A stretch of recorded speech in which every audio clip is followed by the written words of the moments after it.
100 రోజుల కాంగ్రెస్ పాలనలో పల్లెల్లో బోరు బండ్ల హోరు వినిపిస్తోందని బీఆర్ఎస్ అధినేత కేసీఆర్ ఫైర్ అయ్యారు. గ్రామాల్లో ఖాళీ బిందెలు దర్శనమిస్తున్నాయని దుయ్యబట్టారు. బీఆర్ఎస్ పాలనలో మూతబడ్డ మోటార్ వైండింగ్ షాపులు, ఇన్వర్టర్లు ఇప్పుడు ఫుల్ డిమాండ్ వచ్చిందని ఎద్దేవా చేశారు.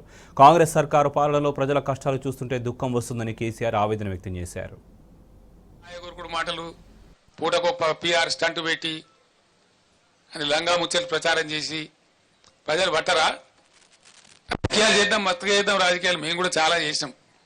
చాలా మందిని పాత్ర పెట్టినాం, చాలా మందిని ఎత్తినాం, చాలా మందిని ఎక్కినాం. మేము గద్దెలు ఎక్కినాం. 10 సంవత్సరాలు మేము కూడా పరిపాలన చేసినాం. అదంతా పెద్ద గొప్ప విషయం కాదు.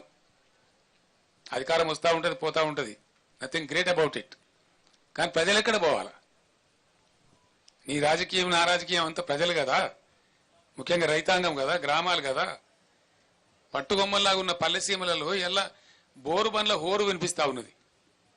బంద్ అయినాయి బోరు బండ్లు. గత 8 ఏళ్ళుగా బోరు బండి కనవల్లే, అడ్రస్ లేకుండే. కరెంటు వైండింగ్ మోటార్లు మళ్ళీ అద్భుతంగా రోజుకు 20-30 మోటార్లు వైండింగ్ చేస్తా ఉన్నాయి. అవి కనబడలే, మాయమైపోయినాయి. తెలంగాణ రాష్ట్రం నుంచి జనరేటర్లు అమ్ముకునే దుకాణాలు పారిపోయినాయి. ఇన్వర్టర్లు, కన్వర్టర్లు, స్టెబిలైజర్లు అమ్ముకునే దుకాణాలు దివాలా తీసినాయి తెలంగాణలో. మళ్ళీ ఇవాళ అవి కొనే దుస్థితి ఎందుకు వస్తూ ఉన్నది ఈ రాష్ట్రంలో?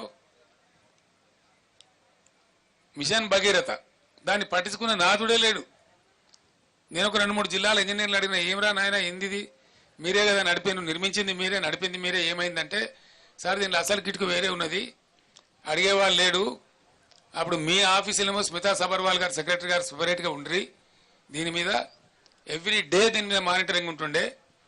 ఎక్కడైనా కూడా ఆమె గద్దలాగా వచ్చి వాలి అందరు ఇంజనీర్లను తీసుకొచ్చి టాప్ టు బాటం కూర్చోబెట్టి సమీక్ష చేస్తూ ఉండే. బ్రహ్మాండంగా జరుగుతూ ఉండే. ఒక చిన్న పైప్ ముక్క పోతే కూడా తెల్లారి లోపల వేసేవాళ్ళు. ఇవాళ 15 రోజులు కూడా పడుచుకునే వాళ్ళు లేడు. అజమాయిషి కొరబడింది అని చెప్తున్నాడు వాళ్ళు. రెండవది ఏం చెప్తున్నారు? మిషన్ భగీరథ నీళ్లు కరెక్ట్గా రావాలంటే మంచి వాల్యూమ్ ఉండకంటే మంచి హై క్వాలిటీ పవర్ 23 గంటలు కనీసం ఉండాలి. నిరంతర విద్యుత్ సరఫరా ఉండాలి. ఈ ప్రభుత్వం యొక్క తెలివి తక్కువతనం వల్ల మళ్ళా ఇలా లక్షల మూటలు కాలుతా ఉన్నాయి తెలంగాణలో. లక్షలు, వేలు కాదు. ఒక్కొక్క రైతు మోటార్లు 2 సార్లు 3 సార్లు కూడా కాలుతా ఉన్నాయి. ఆరాటానికి పాపం వాళ్ళు ఏం చేస్తారు? పుట్టకొచ్చిన పని చేను, ఈంతున్న చేను ఇక వండుతుందేమో, 4 గింజలు పండితే బతుకుతామేమో అని చెప్పి కొత్తగా బోర్లు వేయటం, వాగులలో చెలుమలు తీయటం, వరద కాలువలలో చెలుమలు తీయటం, క్రేన్లతో పూడికలు తీయడం, మాయమైన అన్ని మళ్ళీ ప్రత్యక్షమైనాయండి 100 రోజులకే. మాయమైన ట్యాంకర్లు ప్రత్యక్షమైనవి, మాయమైన బిందెల మూత ప్రత్యక్షమైంది, మాయమైన మంచినీళ్ళ కొరత ప్రత్యక్షమైంది, మాయమైన కరెంటు కొరత ప్రత్యక్షమైంది, మాయమైనటువంటి క్రేన్లు ప్రత్యక్షమవుతున్నాయి పూడికలు తీయడానికి, మాయమైన బోరుబావులు మళ్ళీ హోరెత్తుకుంటూ తిరుగుతూ ఉన్నాయి. ఇంత రూపంలేనా? జర్ర కేసీఆర్ గల్మ దాటంగానే కట్కేసినట్టే బంద్ అవుతాయా? ఏమన్నట్టు? ఎందుకు జరుగుతున్నట్టు పరిణామాలు? నేను జోక్గా చెప్తానండి, దయచేసి ఇది సమాజం యొక్క విషయం, ప్రజల యొక్క విషయం. ఇంకా 3 నెలలు గడవాలా. జూన్ చివరికి పోతే తప్ప మళ్ళీ ఈ ఊటలు రావు. అది భగవంతుడు మన నుంచి మంచి వర్షాలు కురిస్తే ఏ జూలై 15కో 20కో మనకు మళ్ళీ ఊటలు వస్తాయి.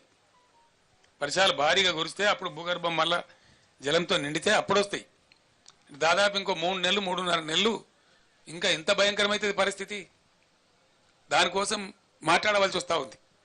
నేను బాధతో మాట్లాడుతున్నా, దుఃఖంతో మాట్లాడుతూ ఉన్నా. అద్భుతమైన మంచినీళ్ళ సదుపాయం ఉన్న తెలంగాణ నా కళ్ళ ముందే 100 రోజులలో ఇంత నాశనం అవుతుంది. నా కళ్ళ ముందే బిందెలు పట్టుకొని తిరుగుతారు. నా కళ్ళ ముందరనే బోర్లు వేసుకునే దుస్థితి వస్తుంది. నా కళ్ళ ముందరనే మళ్ళీ ట్యాంకర్లు కొనుక్కోవాల్సిన దౌర్భాగ్యకరమైన పరిస్థితులు వస్తాయి అని నేను అనుకోలే. నిజంగా కళ్ళలో నీళ్ళు తిరుగుతా ఉన్నాయి కొన్ని సందర్భాలు చూస్తాను.